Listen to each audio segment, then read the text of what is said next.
which is already projected here. Om Namo Bhagavate Vasudevaya. Om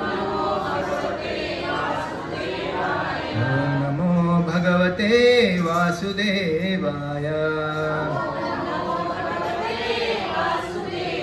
Om Namo Bhagavate Vasudevaya.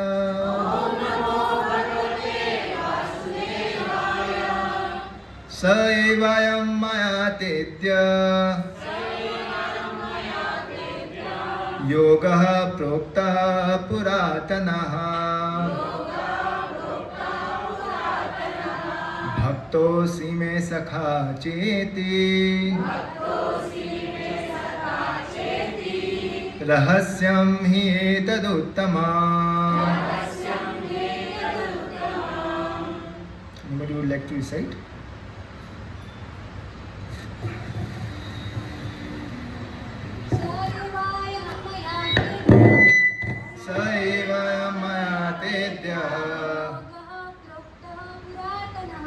Yoga Prokta Puratana Bhakto Sime Sakha Cheti Rahasyam Hi Etaduttamam. Anybody else?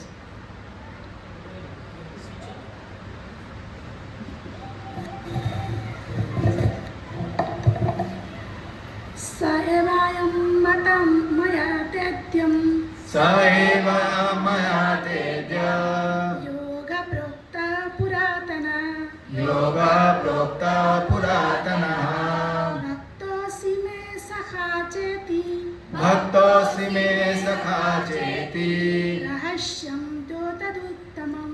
Rahasyam Hi Etaduttamam. Okay, we'll recite the synonyms, meanings, word by word meanings. Sa, the same. Eva, certainly. Ayam, this. Maya, by me. Te, unto you. Adya, today. Yoga, the science of yoga. Proktaha, spoken. Puratanaha, very old. Bhaktaha, devotee.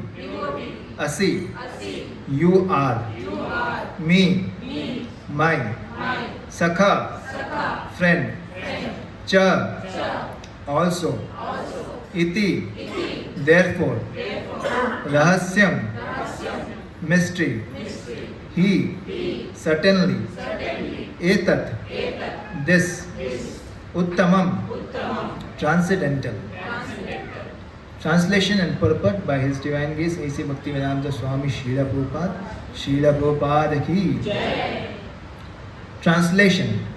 That very ancient science of the relationship with the Supreme is today told by me to you because you are my devotee as well as my friend and can therefore understand the transcendental mystery of this science. Purport. There are two classes of men, namely the devotee and the demon. The Lord selected Arjuna as the recipient of this great science owing to his being a devotee of the Lord. But for the demon, it is not possible to understand this great mysterious science. There are a number of editions of this great book of knowledge. Some of them have commentaries by the devotees and some of them have commentaries by the demons. Commentation by the devotees is real, whereas that of the demons is useless. Arjuna accepts Sri Krishna as the Supreme Personality of Godhead, and any commentary on the Gita following in the footsteps of Arjuna is real devotional service to the cause of this great science. The demoniac, however, do not accept Lord Krishna as he is. Instead, they concoct something about Krishna and mislead general readers from the path of Krishna's instructions. Here is a warning about such misleading paths. One should try to follow the disciplic succession from Arjuna and thus be benefited by this great science of Srimad Bhagavad Gita. ॐ ज्ञानतिमिरन्धस्य ज्ञानञ्जनाशलाकया चक्षुरुमिलितं येन तस्मै श्रीगुरवे नमः। श्रीचैतन्यमनोभीष्टं स्थापितं येन भूतले स्वयं रूपा कदा मह्यं ददाति स्वापदान्तिकं। वन्देऽहं श्रीगुरो श्रीयुतापदकमलं श्रीगुरो वैष्णवांश्च श्रीयुतां सहगणा रघुनाथं वितं तं सजीवं साद्वैतं सावधूतं परिजनसहितं कृष्णचैतन्यदेवं श्रीराधा कृष्णपादा सहगणा ललिता श्रीविशाखान्वितांश्च हे कृष्ण करुणा सिन्धो दीनबन्धो जगत्पते गोपीश गोपिकान्ता राधाकान्ता नमोऽस्तुते तप्तकाञ्चन गौराङ्गी राधे वृन्दावनेश्वरी वृषभानुसुते देवी प्रणमामि हरिप्रिये वाञ्छाकल्पतरुभ्यश्च कृपा सिन्धुभ्येव च पतितानां पावनेभ्यो वैष्णवेभ्यो नमो नमः। नमो पदाय कृष्णकृष्णाय भूतले श्रीमते भक्तिवेदान्त स्वामिनिति नामिने। नमस्ते सारस्वते देवे गौरवाणी प्रचारिणे निर्विशेषा शून्यवादी पाश्चात्यदेशतारिणे। नमो श्रीकृष्ण चैतन्य प्रभु नित्यानन्द श्री अद्वैत गदाधर शिवासादि गौरभक्तवृन्द। हरे Krishna Krishna Krishna Hare Hare Hare Ram Ram Ram Hare Hare. Hare Krishna. So welcome everyone to this Sunday evening program in ISKCON HSR layout. So I am again very much grateful to all the senior Vaishnavas, His Grace Murli Priya Prabhu, Guru Prabhu for giving me this opportunity. And today we are discussing from Bhagavad Gita 4.3. So this is a very wonderful and very important topic that Lord Shri Krishna is telling to Arjuna. So what is this fourth chapter all about? Fourth chapter is transcendental knowledge, isn't it? So in the previous verses we have seen how Lord Krishna is telling that this knowledge of Bhagavad Gita is spoken only in the parampara. So this knowledge coming down in the disciplic succession in a bona fide parampara is very important. And in this verse 4.3, Krishna is telling who are qualified to get this knowledge. Not everyone is qualified to read Bhagavad Gita, isn't it? There are so many huge population in India. How much is the population of India? Some crores, isn't it? 150 crores, isn't it? And how many Hindu people are there? Majority are Hindus, isn't it? 70%. Prabhuji knows the statistics very accurately. So 70% of them are Hindus. But how many of them know about Bhagavad Gita? Many of them know about Bhagavad Gita. How many of them have a copy of Bhagavad Gita? Some of them might be having also. But how many of them have read Bhagavad Gita and understood it as it is? That is very rare, isn't it? It's very, very rare. So therefore Krishna is telling not everyone is qualified to get this knowledge. Only few are qualified. What is the qualification? Krishna speaks in this verse today. And as you see in the translation, what is the qualification Krishna is telling? Bhakto sime sakha cheti. So what is the qualification is? Bhakti. Bhakti is very important. And why Krishna spoke this to Arjuna? Because he was his devotee as well as his dearmost friend, Sakha. So I was hearing one lecture from one sannyasi in ISKCON. He was telling what is the meaning of Sakha. Sakha means friend, isn't it? So there are different levels of friends also in Sanskrit. Bandhu, Mitra, Surid, isn't it? Sanskrit is very particular. English means friend, but there can be different categories of friend. There can be friend whom we meet just once. Or there can be some online friends, Facebook friends, Instagram friends, isn't it? But Sakha is very higher level of friendship. What is that kind of friendship? Very dearmost friend, isn't it? So Maharaj was telling, I was hearing from one sannyasi, he was telling Sakha means जो साथ में खाता है वो होता है Sakha. So one who eat together, isn't it? That means one who share each other's heart. So Krishna and Arjuna were very close, bosom friend we call it, isn't it? Like that. Very close friend. They used to eat together, they used to sleep together, they used to go for battle together. And you see, Lord Sri Krishna, greatest and greatest of the supreme most personality, he agreed to become the chariot driver of Arjuna. Do you think Lord will come and become chariot driver of anybody? Isn't it? Even if you pay him, I don't know, crores and crores of rupees to try to hire, isn't it? Book, isn't it? But do you think Lord will come and become your chariot driver? No, isn't it? So Arjuna had that greatest qualification. He was a bhakta for sure, but he was a dearmost friend of Lord Krishna as well. So that is the qualification. And Prabhupada very clearly mentioned his purport that there are two kinds of people in this world.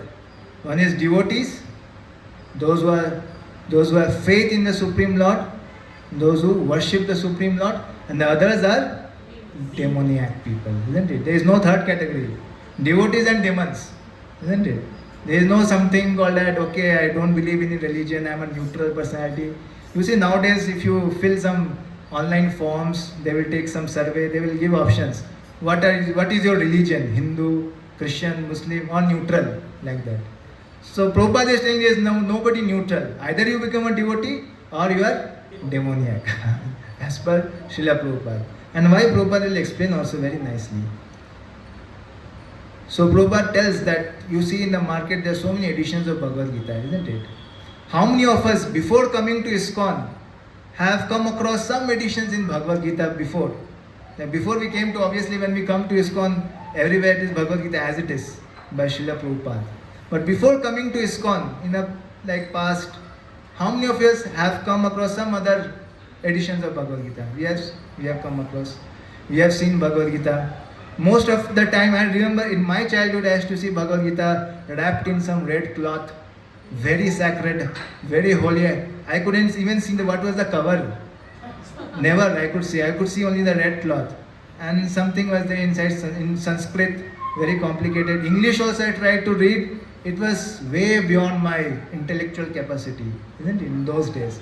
So I thought, okay, Bhagavad Gita means just you have to touch, you have to put it on your head, you have to respect it, like that. So, ये अपने बस का बात नहीं है. So although we did engineering and so many things, but Bhagavad Gita is just for touching and respecting, isn't it?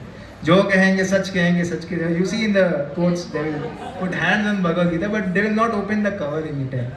So that was our understanding, even in the whole Indian subcontinent. People understand Bhagavad Gita like that. But you see, that is the mercy of Acharyas. So Acharyas, by their compassion, they could unlock that mercy of the Supreme Lord, so that we can understand what is there in this message spoken by Lord Krishna. So that is Srila Prabhupada. Therefore, he is so much strongly emphasizing that there are so many editions of Bhagavad Gita, but only few are bona fide. And what is the criteria for being bona fide? Devotees. It has to be composed or it has to be translated by devotees, and most importantly, it should come in a bona fide sampradaya. So in the previous verse, Lord Shri Krishna tells, Evam parampara praptam imam rajashyo vidu sakalena mahata yogo nashta parantapa. So Krishna speaks what is the importance of parampara. So all of us are very, very fortunate that we are in a bona fide parampara today. We are not lost. We have a shelter in our acharyas, in Srila Prabhupada, in Srila Bhakti Siddhanta Saraswati Thakur, in Srila Gaur Kishore Das Babaji Maharaj, Bhakti Vinod Thakur, and so many previous acharyas. All of them are blessing us profusely if you connect to this Gaudiya Vaishnava Parampara. Okay, so sometimes in the household, we see that sometimes we have some fight with our father. So then immediately what the child does, he goes and rushes towards the grandfather, isn't it? So similarly, it's like that in Parampara also. So we have so many acharyas whom we can get inspired from, whom we can get knowledge from, and there are profuse number of literatures written by them. So that way, we are very, very fortunate to come in a bona fide sampradaya. And there are other sampradayas also, as you might be knowing that we are in the, you can say, the lap of Sri Vaishnava Sampradaya in South India, isn't it?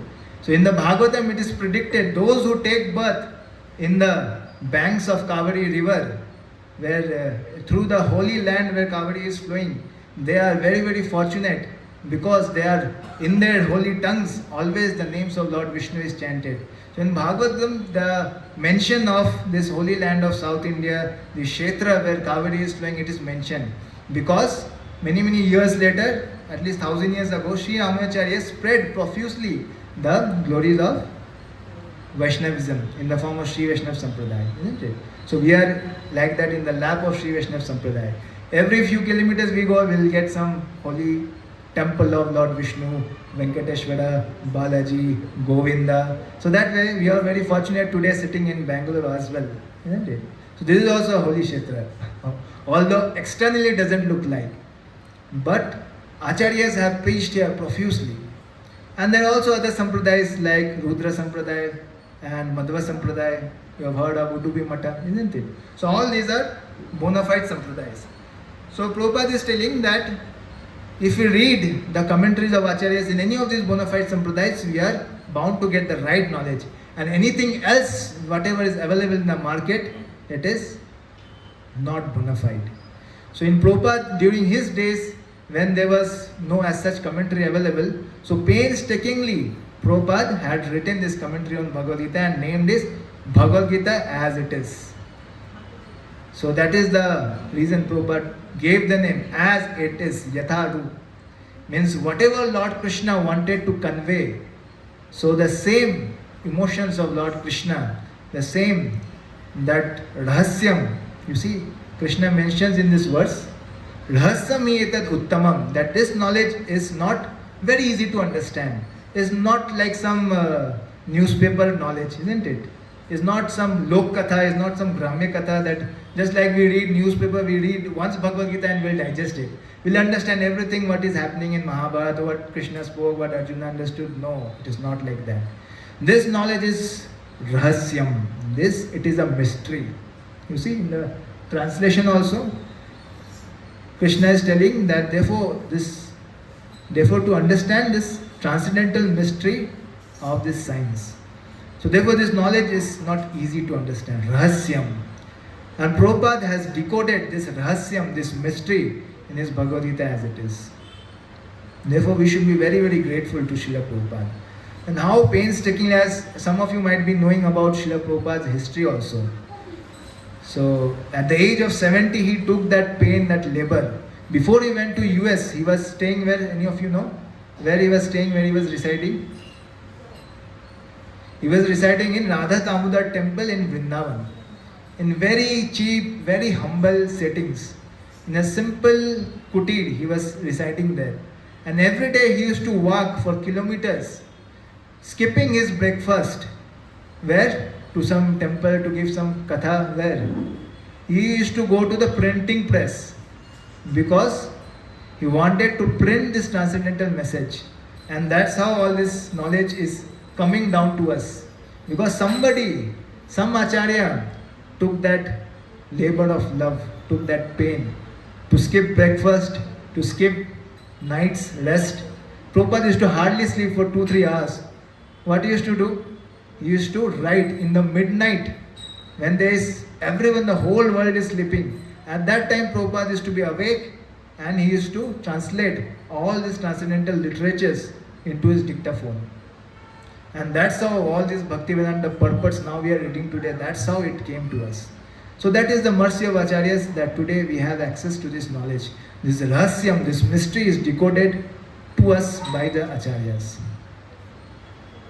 So that is what Prabhupada is telling, that we should always look forward to reading the commentaries and as well as to hear even classes, even commentaries, even discussions from the pure devotees of the Lord, or that is coming down in the bona fide sampradaya.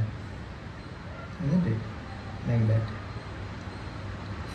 And then further he elaborates who is a devotee and who is a non-devotee. So now we'll discuss for some time about who is a devotee of the Lord. What is the qualification? So whom can we identify as a devotee and whom we can tell he is a non-devotee? What is that qualification? Can you just identify, okay, today I am in dhoti, kurta and tilak. Am I a devotee? Might be looking externally. But what is the qualification? Surrender to Krishna, isn't it? There are many various qualifications that is described in the Shastras. We'll see some of them. Okay. And also yesterday was a very wonderful festival. I think many of you have attended Rath Yatra in Seshadripuram. How many of you pulled the Ratha cart of the Lord? Haribol, such wonderful, isn't it? So without devotion, we wouldn't have gone there, isn't it? So there are so many people in Seshadripuram, but how many of you think would have been interested or came forward to pull the Ratha of the Lord? Very few, isn't it? So those are devotees. Those who have loving affections towards Lord Jagannath. Those who have loving feelings towards the Lord and surrender towards the Lord. So if we see some of the pastimes, there are so many pastimes about devotees of Lord Jagannath.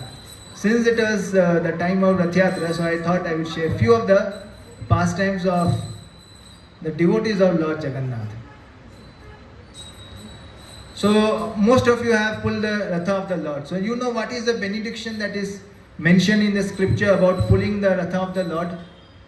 What benediction we get, what benefit we get if you pull the Ratha of the Lord? We get mercy of Lord Krishna. We get mercy of Lord Krishna. Anything else? All the sins we did. All the sins get eradicated. It's told that one who takes darshan of the Lord Jagannath, Baldev, Subhadra, who is on the chariot on the day of Rath Yatra, he is sure to get liberated. That is the verdict of the scriptures. So all of you took darshan of Lord Jagannath? Most of you? So then, Haribol, you are on the path of liberation. So journey has already started. Now you should not skip. You should not get down of this bus. You should keep going ahead. Lord Jagannath has kept you in just like you pulled his Ratha, Lord Jagannath established you on the Ratha that is going towards Vaikuntha, going towards Goloka. Now you should not get down out of it now. So one who takes darshan of the Lord on the Ratha card, he is bound to get liberated. So anything else? What is the benefit of attending Rath Yatra? Pulling the Ratha, it feels like you are pulling with Krishna, and Krishna will enter in your heart and Such wonderful explanation, my Mataji. So just like actually this Rath Yatra, I think you must have heard in previous classes also about the significance of Rath Yatra.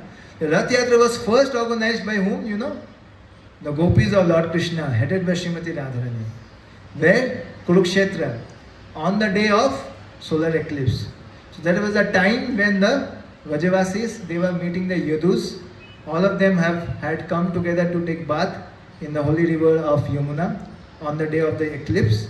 And it was that time that after 100 years, the Vrajavasis, they are meeting the Yadus. Mother Yashoda, she is meeting Krishna and Balaram after so many years. You understand? Krishna and Balaram left when they were 11 years old and they went to Mathura. After that, there was no interaction only. So after so many years, the Vrajavasis, they are able to meet Krishna and Balaram. And the gopis, they are meeting their beloved Lord Krishna. And do you know what Srimati Radharani, what prayer or what mood she had?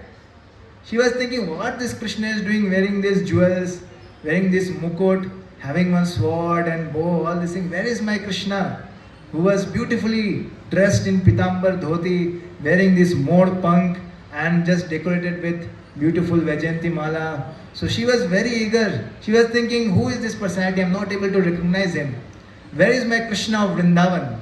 So that was the mood of Srimati Radharani and all the gopis.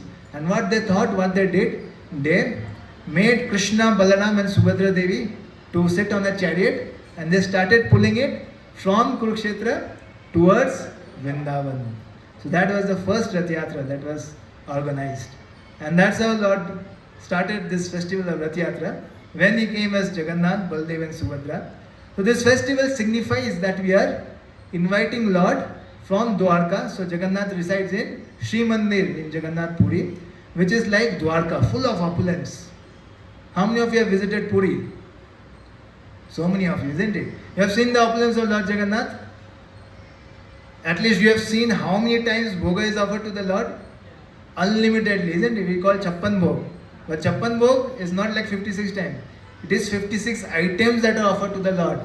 And how many times bhoga is offered to the Lord? Unlimited. It goes on throughout the day. Because Lord had the benediction, He had given the benediction to the king so the king Indradumna, he had asked this benediction from Lord Jagannath that you should keep on eating because you have to deliver all these fallen souls of this Kali Yuga. And these fallen souls of this Kali Yuga, they are so sinful that they can be delivered only by your prasadam, that your mercy. So that there's sumptuous prasadam, Lord keeps on eating throughout the day and the remnants it is distributed. So that is the mercy, that is the opulence of Lord Jagannath. So that is in Puri Sri Mandir. And during the festival of Rath Yatra, the Lord travels from Sri Mandir to Gundicha. So Gundicha is the symbol or the representation of Vrindavan, isn't it? So therefore, when we are pulling the Rath of the Lord, it is just like we are inviting Lord from Dwarka to Vrindavan. And most importantly to the Vrindavan of our hearts, where we can worship the Lord eternally. Isn't it? So that is the significance of Rath Yatra. So therefore, Rath Yatra means devotion. So unless one is a devotee, he cannot participate. He will think, what these people are doing? They are doing so much traffic jam. So anyways, Bangalore is full of traffic, there is so much jam. On top of that, you are pulling this Rath and hours of traffic jam, isn't it? So demons will think like that, non-devotees will think like that, but only devotees can realize the significance. So there are so many devotees, I thought I'll just share a few of the pastimes of devotees of Lord Jagannath. So there is one very elevated devotee of Lord Jagannath known as Bhakta Shalbeg. Have you heard of Bhakta Shalbeg? Okay, so some of you might not have heard, but he was a very great devotee and he is known to compose beautiful poems about Lord Jagannath. So was this Bhakta Shalbeg? Bhakta Shalbeg was born in a Mughal emperor's, as a son of Mughal emperor. But his mother was Hindu. In the Orissa district, in the state of Orissa, he was born as a son of a Muslim kind of ruler. But his mother was Hindu and mother was devotee of Lord Jagannath. And somehow this Shalbeg, this Bhakta, born in a Muslim family, he also followed his father's profession. He also grew to be a ruler. As a Subedar, he used to fight battles, he used to win kingdoms like that. So one day in one battle he got severely injured. And all the different doctors, they came, they tried to cure him with different medicines. Nothing was working. So then his mother gave him one idea. He told that now you see son, nothing is working. There is only one hope. If Lord Jagannath cures you by his mercy, then that is the only way. So what you should do, you just continuously chant the names of Lord Jagannath, remember him and let's pray for his mercy. So just following his mother's advice, mother was a devotee of Lord Jagannath, Bhakta Shalbeg, he started remembering Lord Jagannath and chanting his holy names. And like that, miraculously he got cured. So that is the mercy of the Lord, isn't it? So Bhakta Shalbeg, he got, that time he was not a Bhakta, he was a Muslim born ruler, but he got cured. And slowly he tried to know about who is this Jagannath. Just by taking his name, I got cured from all my disease. So let me try to know more about him. So he went to Jagannath Puri. But unfortunately, he was not allowed entrance to the temple. Because in the temple, there is a very strict rule. Only Hindus are allowed. I think all of you might be knowing. So he was not allowed, but still he was very eager to become a devotee of Lord Jagannath. And therefore he went to Vrindavan and started composing many beautiful poems and glories about Lord Jagannath. So, but in his mind he was always very eager to have his darshan, because he has only heard of him. He was not allowed entrance to the temple, so he has not taken darshan of Lord Jagannath. So while he was in Vrindavan, one of the devotees, they suggested that why don't you go on the day of Rath Yatra, when the Lord comes out on the street in his cart, and that time each and everyone is allowed to take darshan, no matter which jati, which caste, Muslim mon, Christian mon, everyone is allowed to take darshan of Lord Jagannath. So why don't you go and attend Rath Yatra? So Bhakta Shalvik, he thought that yes, it is a wonderful idea. So then he started coming by walk from Vrindavan to Jagannath Puri. And you can imagine how many days it would have taken. He started on the day of Rath Yatra. While he was coming, it became Ulta Rath. So after 7 days of staying in Gundicha, Lord Jagannath returns from the Gundicha to his Sri Mandir. So that is called as the Ulta Rath festival. So during the time of Ulta Rath, he was supposed to reach. But when he was very close of reaching to Puri, he becomes severely ill because of bad food, bad water, and all these things. He was not able to proceed at all. And somehow he rested beneath a tree and started chanting the names of Lord Jagannath and composing beautiful verses in the glories and the praise of Lord Jagannath. Crying that, Lord Jagannath, please give me darshan for just a few seconds also. I am very grateful to you. So somehow miraculously, Jagannath's Ratha, it was coming on the way towards Sri Mandir, but it stopped. And the pujaris, the pandas, they were not knowing why Lord Jagannath stopped. So it happens during Rath Yatra. Sometimes, even now also it happens. If you go to Puri, you will hear so many stories. That the Ratha of the Lord stops abruptly. Nobody knows why. And then those who are very close pandas of the Lord, so Lord will tell them in their heart that there is one devotee for whom I am waiting eagerly. He is on the way, isn't it? He is stuck somewhere. That time there was no traffic, but that distance was very far. So he is coming eagerly, waiting for my darshan. So let him come. Only when I get his darshan, I will start moving. So that's how the Ratha of the Lord stopped.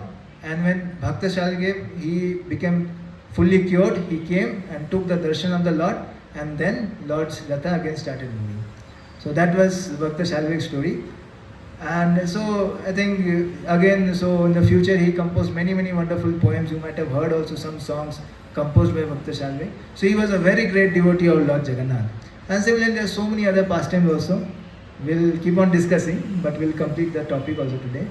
So that is some of the glories of the devotees of Lord, the Supreme Lord.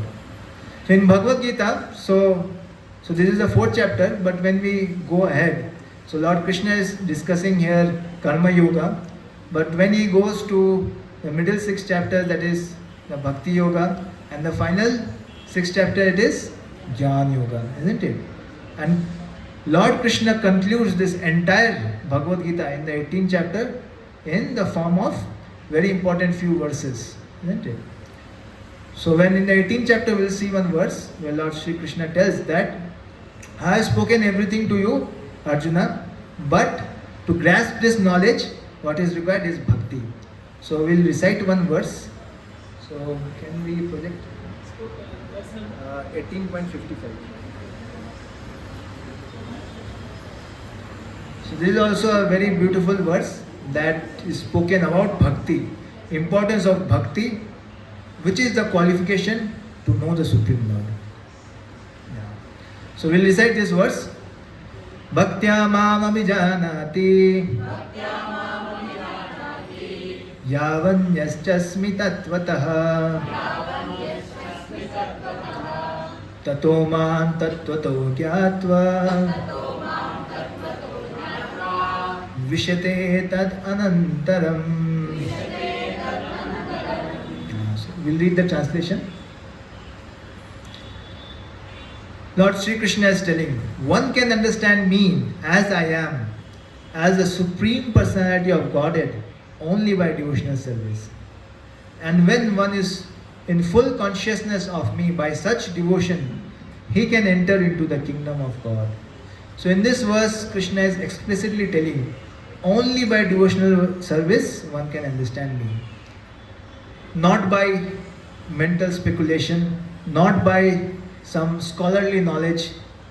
You might be thinking there are so many scholars also outside. We are like some kind of mediocre devotee. We don't know even Sanskrit also. We cannot pronounce Sanskrit properly. But there can be some very scholarly who can understand each and every word. He can give you 10 different meanings of one word. There are some scholars like that. But are they able to understand the Supreme Lord as is? Not necessarily. What is the qualification? Bhakti. bhakti. Bhaktya mam abhijanati. Only by devotional service one can understand me. So there was one such story. So this story comes in Padma Puran. One time Narad Muni, he was traveling to Vaikuntha. I think you must have heard, some of you must have heard this story as well. So while he was going to Vaikuntha to meet Lord Vishnu, he met two devotees. One was a Brahman and one was a cobbler. You have heard this story, Brahman and cobbler? Okay, so I will tell you in these days. So this Brahman, he was a very smartha Brahman kind of. He was very particular in rules and rituals, and he was very proud because he was very strict in his sadhana, very pure, and he was very clean. He could recite all shlokas, memorized all shlokas nicely. So both of them, when they met Narad Muni, they asked, okay Narad Muni, you are going to Vaikuntha to meet Lord Vishnu. So when you meet Lord Vishnu, please ask this one question, that when I am going back home, back to Godhead, towards Vaikuntha, so you just go and ask Lord Vishnu that after how many years, after 10 years, 20 years, 30 years, when I will be able to go back home, back to Godhead, to Vaikuntha in his holy dham. Okay. So he met this Brahman and then he met a cobbler. This cobbler was very simple, but he was also a devotee. So he was also very pure, but he was very simple. He did not have that high birth. He did not have that high learning, high knowledge. He also asked the same thing. Oh Lord, oh Narad Muni, please when you meet Lord Narayan, you ask this question that when will I be able to go back home, back to Godhead? So Narad Muni told, okay, let me meet Lord Vishnu first, then I'll ask. So Narad Muni went to Vaikuntha. He is like a transcendental spaceman. At one time he can be in Bhuloka, other time he can be in Vaikuntha, he can be in Shivloka at once. He has that all siddhis. So Narad Muni, when he met Lord Vishnu, he told everything, that everything is going well, my preaching is going well. So there's many people that became devotees. And then he told about these two people whom he met while he was coming on the way. One was the Brahmana, one was this cobbler. So Narad Muni told both of them asking the same question, when I can go back home, back to Godhead. Okay. So now the Lord Vishnu told, okay, I will not give the answer. You just tell them one thing. To the Brahmana, you just tell him that you will come back after many, many lifetimes, not in this lifetime. You will tell, you will come back after many, many lifetimes. And to the cobbler, you tell, you will come back in this lifetime, same lifetime only. So then Narad Muni told, why, how is it this Brahmana is such a learned, he performs Gayatri, he does Arjuna of the Vigraha, he is completely pure, he knows so many things like that. And why the cobbler, he is just polishing shoes, isn't it? So why is it, my Lord? So then Lord Vishnu told, you will not understand. You just go and tell them one thing, that when you met me in Vaikuntha, you saw Lord Vishnu, he was threading an elephant through the eye of a needle. All of you know, eye of a needle, have you tried any time? Threading, putting a thread, I think Mataji they are very expert in this. Threading through the eye of a needle. You see the small tiny hole of the needle, and how difficult it is to thread. For us it is difficult, for them it is very easy. So Lord Vishnu told you just go and tell them that you saw me threading an elephant. You know how giant is an elephant. Through the eye of a needle. You just tell this much and you will understand why this difference is there. So Narad Muni told, okay, as your wish, my Lord. So Narad Muni came back to this earth planet and he met the Brahmana first. And the Brahmana asked, oh Narad Muni, have you asked Lord Vishnu when I am coming? Am I coming after 5 years or 10 years? Or how much should I wait to go back home, back to Godhead?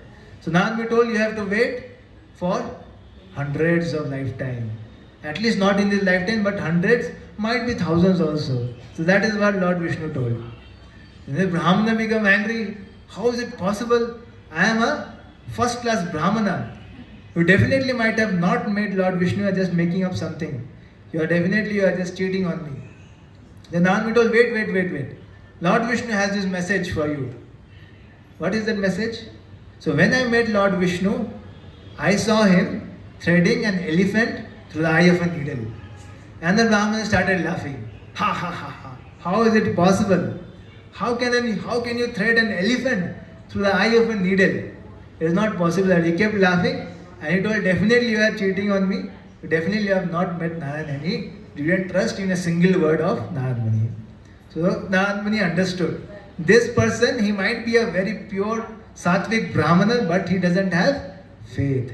So that is the most important thing. So then he went to the cobbler. So when he met the cobbler asked, so did you meet Narayan? Did you meet Lord Vishnu? Did you ask my question? Narayan Muni told, yes, he was very pleased with you. He told you will come back this lifetime only. And the cobbler doubted. Is it like that? Am I qualified to go back to Vaikuntha? So he was not believing Narayan Muni. Then Narayan Muni told, okay, there is one message from Narayan. What is the message? When I met Lord Vishnu, I saw him threading an elephant through the eye of a needle. And what did the cobbler tell? The cobbler told, yes, it is possible. Why not? My Supreme Lord is Achintya. He can do things which is beyond our imagination. If the Lord can give life to a small banyan seed, and that banyan seed, when it is put in the ground, it can grow into a huge banyan tree. Just imagine a huge banyan tree is just compressed into a small seed. If the Supreme Lord can do that, why can't He thread an elephant through an eye of a needle? The Supreme Lord can do each and everything beyond our imagination also. So, Lord Bhagavan Vishnu ki jai. So like that he told. So then Narad Muni understood what is the difference between the cobbler and the Brahmana. So what was the main important thing that the cobbler had with the Brahmana did not have? Faith. Shraddha. So therefore for a bhakti to mature, so the bhakti lata to grow, what is very important is Shraddha. Shraddha Shabde Vishwasha Shudra Nishchay Krishna Bhakti Kaile Sarva Karma Krita. So Chaitanya Mahaprabhu is telling his Chaitanya Charitamrita that if you just have the simple faith that my Supreme Lord will protect me, He is my ever well-wisher, He is my Supreme Father, just by performing devotional service, all my activities will become perfect. So if we just have this faith, then we can advance, we can progress in bhakti. So that is what is meant by bhaktya, isn't it? So Krishna is telling in this verse how much devotional service is important, to how much bhakti is important to understand this knowledge of this essential scriptures. Okay, and there are so many verses across Bhagavad Gita where Krishna is emphasized on bhakti. So any other verse you remember or you might have heard? So there are so many famous verses. Patram pushpam phalam toyam yome bhaktya prayachati tadaham bhakti uparitam ashnami prayatatmanaha. Have you heard this verse? Yes. Isn't it? If you offer me a leaf, offer me a fruit, some water with devotion. So what is most important in this shloka is devotion. And if you see this shloka, Prabhuji will put it on screen, you will see that Krishna is mentioning the word bhakti here 2 times. Isn't it? Tadaham yome bhaktya prayachati. With love, with bhakti one is offering me. And tadaham bhakti uparitam. Isn't it? So 2 times bhakti comes in this. So Krishna is telling how bhakti is important. So if you are offering bhoga to the Lord, chanting mantras is important. Isn't it? Doing achman is very important. Having a clean dress, putting tilak is very important. But what is more important is that we should add the devotion in our offering. Krishna is telling. And there are so many other verses also. Mandmana bhavamat bhakto madhyaji mam namaskuru. Isn't it? You have heard this? So, and throughout Bhagavad Gita, Krishna speaks many verses. So I was hearing in a lecture by Srila Prabhupada on the same verse. So he was quoting this very famous shloka from Brahma Samhita. Premanjana churita bhakti vilochanena santa sadeva hridayeshu vilokayanti. Isn't it? You have heard this shloka? That what is most important if you want to take the darshan of the Lord, we cannot take the darshan of the Lord just by our eyes. Just by our chanama chakshu, we cannot take darshan of the Lord. So in the scripture it is told that there are 3 kinds of vision.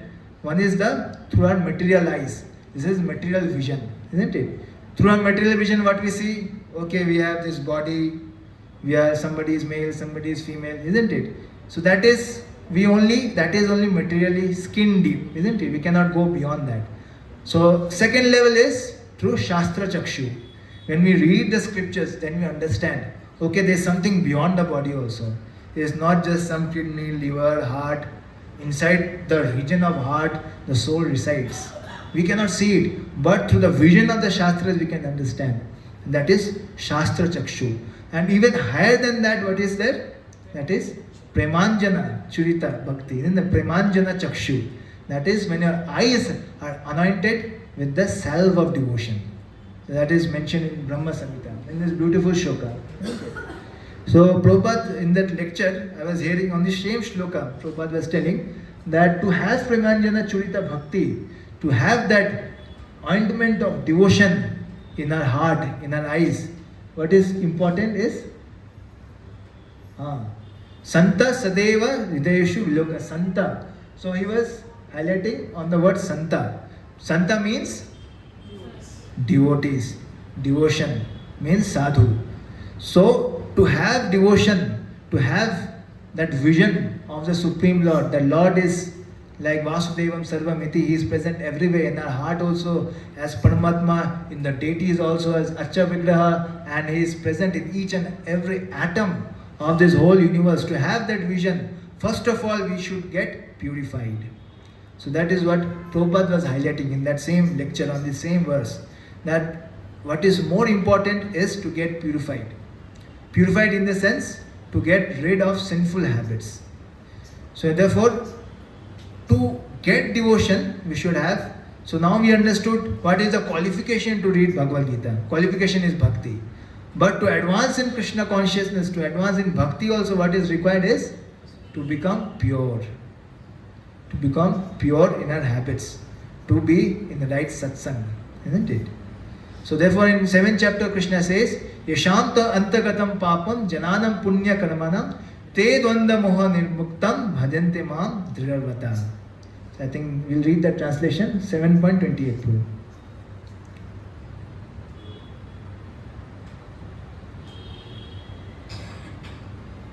7.20?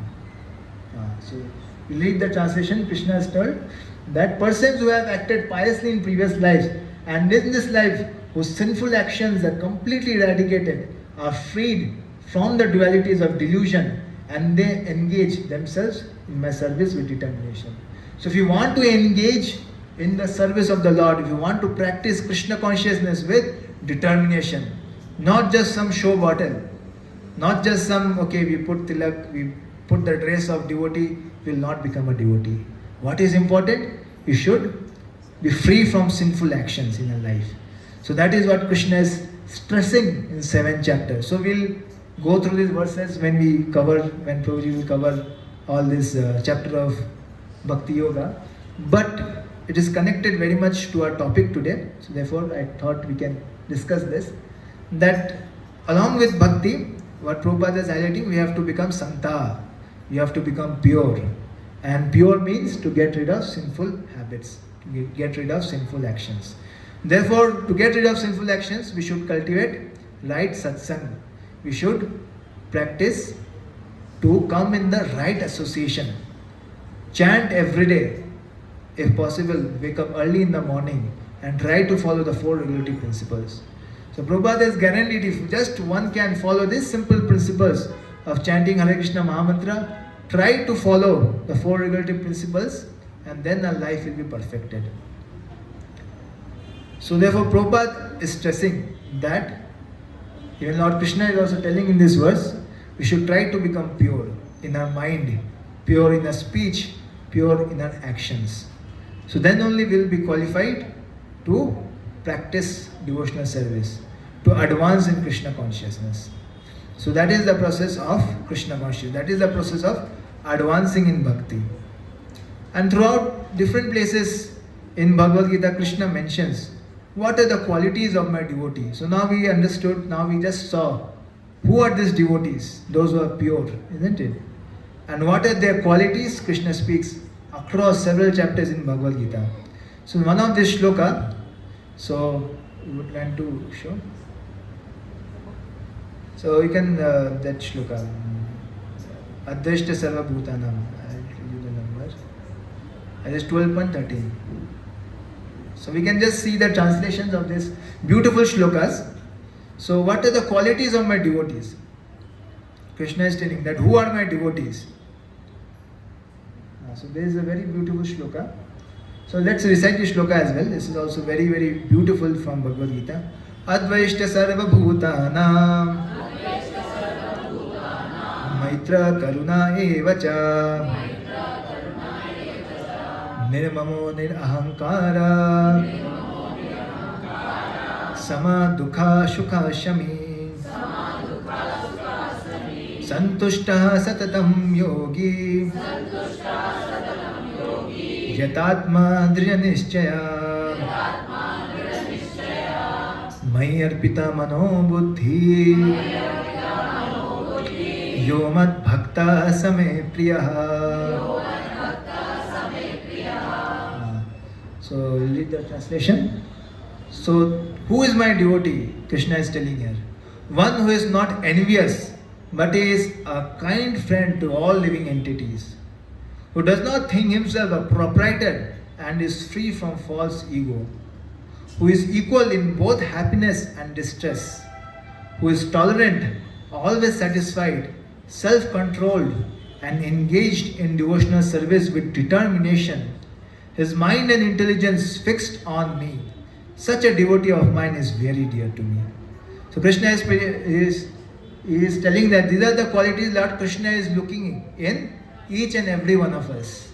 So as a devotee, it should be a goal of life that we should try to cultivate these qualities. What is that? To be non-envious. We should not try to hate each other. We should not try to feel, oh, my neighbor, he is advancing so nice. Earlier he had a Maruti Suzuki, now he is taking a BMW. Such advancement, you see my house, nothing is there. Sometimes we hear this from our spouse, isn't it? You see what you are doing, you are not able to purchase a luxury car also. You are not able to purchase a home also, you are still staying in rent. So that is the seed of envy in our heart. So but Lord Krishna is telling, my devotees are non-envious. They don't compare, okay, this person is great. Might be due to their pradabdha, due to their punya karma, they are flourishing. And at least I have devotion in my life.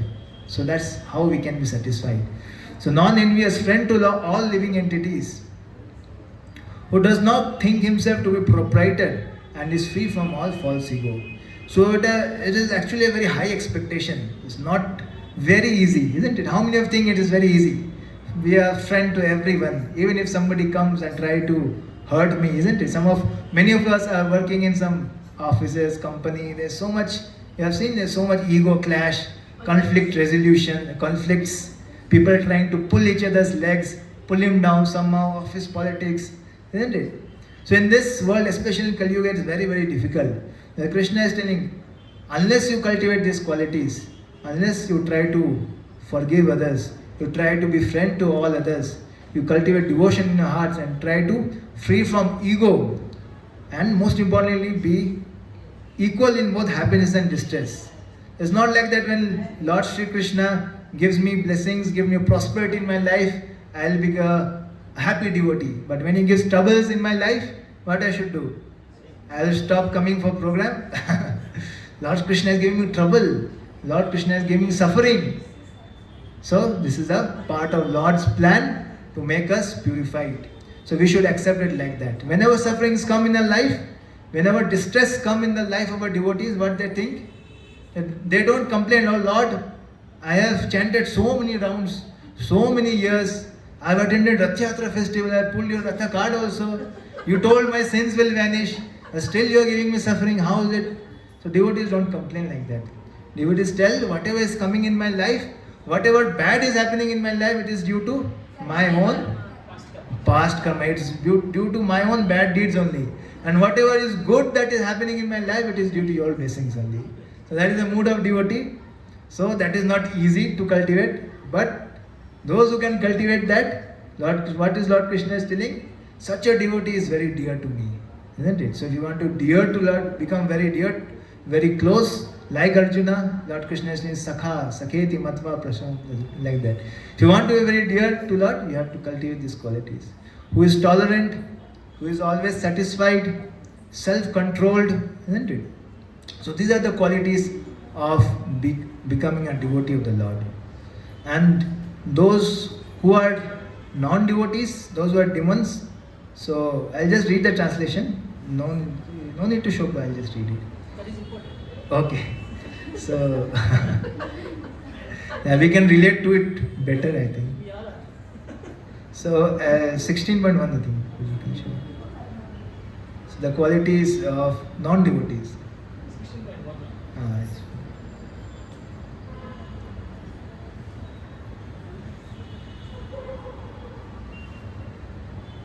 I think this is the quality of devotee. I think next verse, 16 point. Next verse.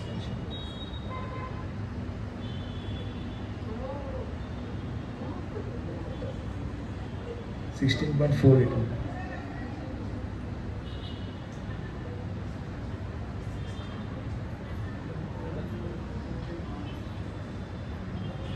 Yes, this translation. So this is the qualities of non-devotees, the demoniac qualities. So Krishna is telling: pride, arrogance, conceit, anger, harshness, and ignorance.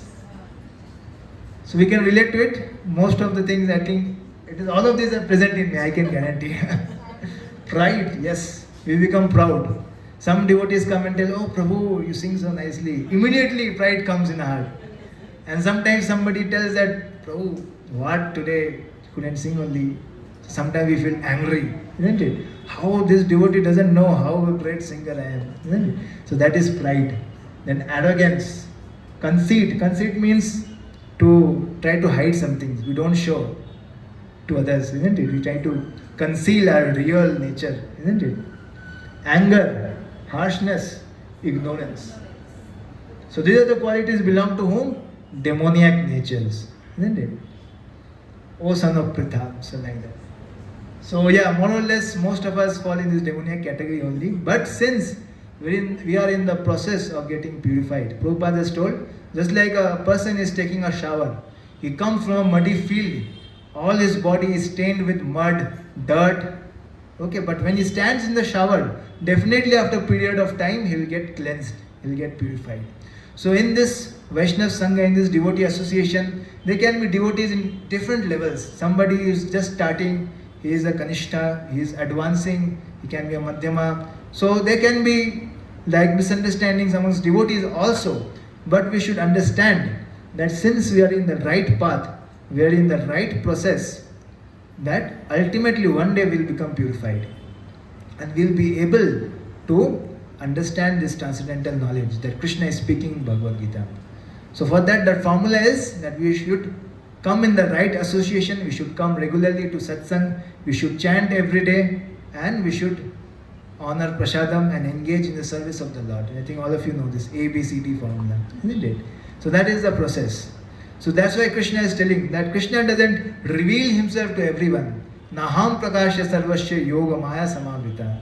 Mudoyam navijanati lokamam ajam avyam. So in this verse, Krishna tells that Krishna doesn't reveal to everyone. He reveals only to few, to those who have devotion, isn't it? So that is what we discussed today.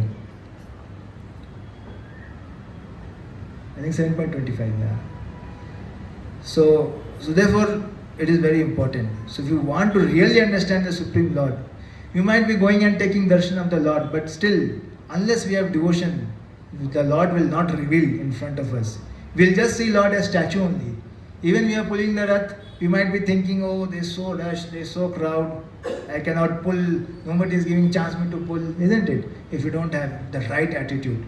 So therefore, cultivating the right attitude is very important. So Prabhupada has also told like that, isn't it? So devotional service, we can advance in devotional service by cultivating the proper attitude. So what is attitude? Is devotional attitude. That is important. Otherwise, we fall in this category only. 16.4 we saw. Pride, conceit, anger, envy. So these are the qualities that is within us. But when we cultivate the devotion towards the Supreme Lord by hearing His wonderful pastimes, by chanting His holy names, so then we can be also a great elevated devotee. Okay. So we will conclude here today. So I think we'll conclude with just one more story of Lord Jagannath. We have time for 5 minutes. So there is one more story that comes to my mind. So there is also about a very great devotee known as Gita Panda. How many have heard the story of Gita Panda in Jagannath Puri? You have not heard? Okay. So we can discuss the story of Gita Panda. So Gita Panda was a Panda. Panda, you know, he was a Purohit in the temple of Puri. And why he is known as Gita Panda? His original name was not Gita Panda. His name was Arjuna Pandit. But he was very, very attached to Bhagavad Gita, reading Bhagavad Gita. Every day he used to recite the full Bhagavad Gita and read it very thoroughly. So they were seeing his so much interest in reading Bhagavad Gita. All the different pujaris in the temple, they gave him the name Gita Panda. Okay, because he used to read Bhagavad Gita every day. So one day it happened so that in his home, he was struck with severe poverty. He did not have any ration in his home, nothing to eat, and obviously in very meager salary from just he used to do the duties of temple worship. So he was in a very critical situation, very poor financial condition. And in his home he had 2 children. How to feed them? And his wife is always scolding him that you are just going and reading Bhagavad Gita, isn't it? Not doing anything practical. Sometimes we also hear such comments, isn't it? From our parents, from our friends, that you don't do any practical, you are just reading Bhagavad Gita only. Similarly, his wife used to scold him like that. Please do something practical, get some ration to home. How will I cook? So all these things were clouding his mind. He was thinking that whether I am doing right thing or not. So one day he was reading Bhagavad Gita and he went across the shloka that Krishna is telling that Yogakshema Vaham Aham. Isn't it? You have heard this? That Krishna tells in Bhagavad Gita that whoever becomes my devotee, whatever he has, I will protect it, and whatever he is lacking, I will provide him that. So Krishna gives in 2nd chapter, I think you might have covered this in a lecture also, that Ananyas Chintayantu Mam, yes, that was Prabhuji highlight. Father, 9th chapter it is, yes. Ye jana paripashate, tesham nittaviktanam, yogakshema vahamam. So where Krishna tells that for my devotees, I protect what they have and provide what they lack. So Krishna tells that. So he was reading this shloka and he came across the translation and he thought whether Krishna is speaking the truth here or not. Or is he lying? I am such a devotee of the Lord and I don't have anything to eat.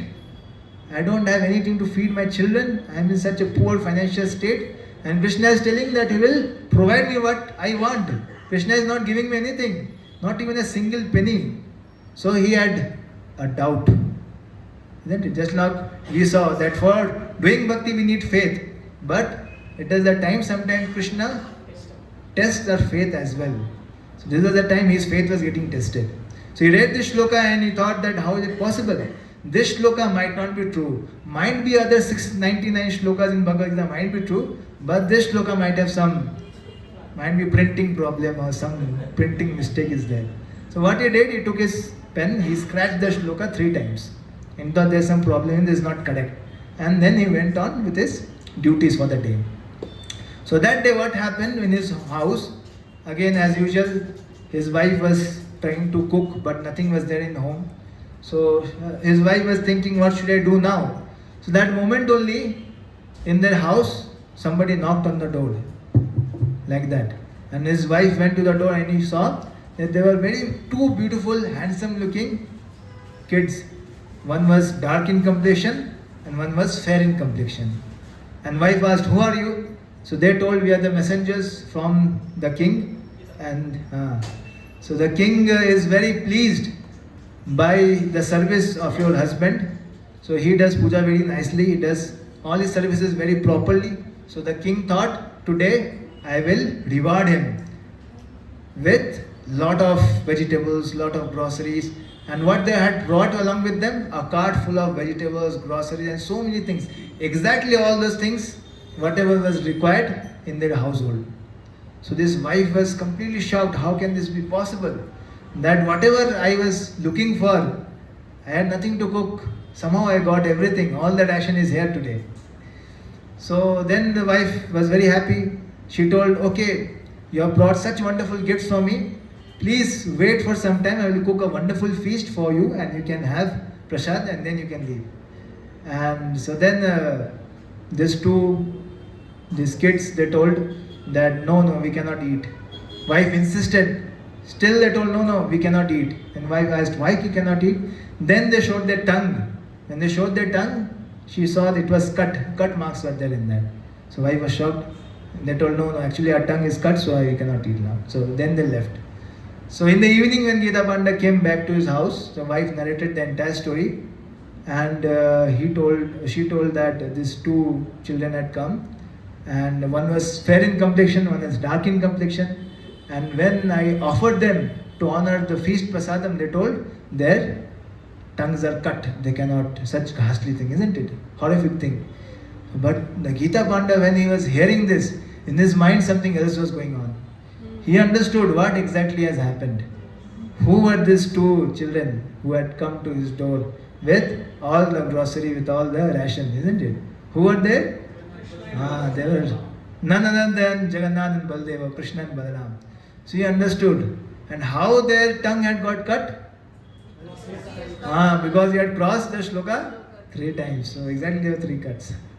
So when he realized this, immediately he left his house and he started running towards Jagannath Puri, towards the temple of Lord Jagannath, and he took darshan, and when he saw the beautiful face of Lord Jagannath, he found that in his beautiful red smiling face, you have seen Lord Jagannath how beautifully he smiles, there were 3 cuts on his beautiful lips and blood was coming.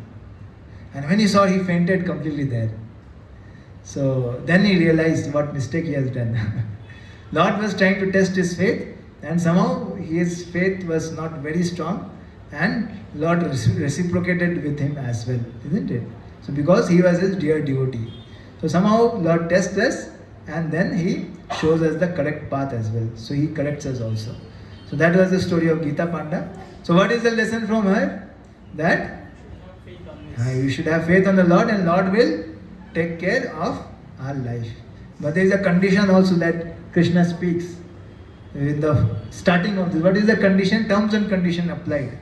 The terms and condition is one who always worship with me with exclusive devotion. Ananyas chintayantu mam. Okay, so unless you are worshipping Lord exclusively, then slowly Lord will enter into our life and make us pure devotees. Okay, so that might be yet to happen, but over a period of time, all of us can get purified if we follow strictly the principles mentioned in Bhagavad Gita as well as an acharyas. And definitely we should chant the holy names of Lord, because in the age of Kali, so that is the only means of purification. Hare Nama, Hare Nama, Hare Nameva Kevalam, Kalo Nasteva, Nasteva, Nasteva Gate. Hare Krishna. So we'll conclude here. So since it was Rath Yatra day, so many